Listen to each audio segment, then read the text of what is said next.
तेनालीराम न केवल दरबार की समस्याओं का समाधान निकालते थे बल्कि आम लोगों की कठिनाइयों का हल भी निकालते थे। आज की इस कहानी में तेनालीराम ने अपनी चतुराई से एक गरीब किसान को न केवल न्याय दिलाया बल्कि उसे एक महत्वपूर्ण सबक भी सिखाया। नमस्कार, मैं प्रतिभा सुना रही हूँ आज की कहानी। विजयनगर साम्राज्य के एक छोटे से गांव में रामू नाम का एक गरीब किसान रहता था। उसकी एक छोटी सी जमीन थी जिसमें वह कठिन मेहनत से फसल उगाता था। उसकी जमीन के ठीक पास एक अमीर जमींदार की जमीन थी। एक दिन जमींदार ने रामू से कहा, तुम्हारी जमीन मेरी जमीन के पास है और मैं इसे खरीदना चाहता हूँ। जो कीमत तुम कहोगे मैं दूंगा।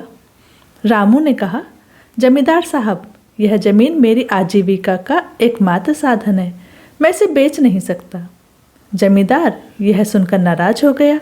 उसने रामू को परेशान करने के लिए अपनी जमीन पर एक गहरी खाई खुदवाई, जिससे बारिश का पानी रामू की जमीन पर बहने लगा और उसकी फसलें खराब होने लगी। रामू ने जमींदार की शिकायत की, लेकिन उसने कहा, अगर तुम्हें यह समस्या पसंद नहीं है तो अपनी ज़मीन मुझे बेच दो। अपनी समस्या से परेशान रामू ने राजा कृष्णदेव राय के दरबार में जाकर अपनी व्यथा सुनाई। उसने कहा, महाराज, जमींदार मेरी ज़मीन हड़पना चाहता है, कृपया मेरी मदद करें। राजा कृष्णदेव राय ने तेनालीराम को इस मामले की जांच का आदेश दिया। तेनालीराम ने किसान से कहा, चिंता मत करो, मैं तुम्हारी समस्या का समाधान निकालूंगा, लेकिन इसके लिए तुम्हें धैर्य रखना होगा। तेनालीराम ने जमींदार को दरबार में बुलाया। उन्होंने कहा, जमींदार जी, रामू ने आपकी शिकायत की है, लेकिन मैं आपकी बात भी सुनना चाहता हूँ। तो जमींदार ने कहा, महाराज, मैंने अपनी ज़मीन पर खाई खुदवाई है। अगर बारिश का पानी उसकी ज़मीन पर बहता है तो इसमें मेरी क्या गलती। तेनालीराम ने मुस्कुराते हुए कहा, बिल्कुल सही कहा, हर कोई अपनी ज़मीन का उपयोग करने के लिए स्वतंत्र है, लेकिन मैं इस समस्या का हल ढूंढने के लिए खुद गांव में आऊँगा। अगले दिन तेनालीराम रामू और जमींदार की ज़मीन पर पहुँचे। उन्होंने ज़मीन का निरीक्षण किया और समस्या को समझा। उन्होंने देखा कि जमींदार ने जानबूझकर खाई इस तरह खुदवाई थी कि पानी रामू की ज़मीन पर बहकर फसलें बर्बाद कर दे। तेनालीराम ने रामू से कहा, तुम कुछ दिनों के लिए इंतजार करो, मैं इस समस्या का हल निकालूंगा। तेनालीराम ने गांव के लोगों को इकट्ठा किया और रामू की ज़मीन पर जाकर एक योजना बनाई। उन्होंने रामू को सलाह दी कि वह अपनी ज़मीन के बीच में एक छोटा तालाब खुदवा दें। जमींदार यह देखकर हैरान था। उसने तेनालीराम से पूछा, यह क्या कर रहे हो?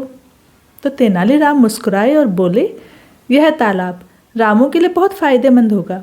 बारिश का पानी अब तालाब में इकट्ठा होगा और रामू इसे सिंचाई के लिए इस्तेमाल कर सकेगा। जमींदार को एहसास हुआ कि उसकी चालाकी नाकाम हो गई है। अगर रामू तालाब बना लेता तो उसका पानी खुद उसके खेतों को नुकसान पहुंचा सकता था। जमींदार ने राजा के सामने अपनी गलती मानी और रामू को परेशान न करने का वादा किया। राजा ने जमींदार को चेतावनी दी और कहा, अगर तुमने फिर से किसी गरीब को परेशान किया तो तुम्हें कड़ी सजा दी जाएगी। रामू ने तेनालीराम का धन्यवाद किया और कहा, आपने न केवल मेरी ज़मीन बचाई बल्कि मुझे यह भी सिखाया कि हर समस्या का समाधान धैर्य और बुद्धिमानी से किया जा सकता है। कहानी से सीख मिलती है कि हमें अन्याय के खिलाफ आवाज़ जरूर उठानी चाहिए और हर समस्या का समाधान सूझबूझ और धैर्य से निकालना चाहिए। किसी भी व्यक्ति को दूसरे का हक छीनने की कोशिश नहीं करनी चाहिए, क्योंकि सच्चाई और ईमानदारी की हमेशा जीत होती है। हर रोज़ रात 8 बजे एक नई कहानी सुनने के लिए प्लीज़ चैनल को सब्सक्राइब जरूर करें, लाइक, शेयर और कमेंट भी ज़रूर करें। धन्यवाद।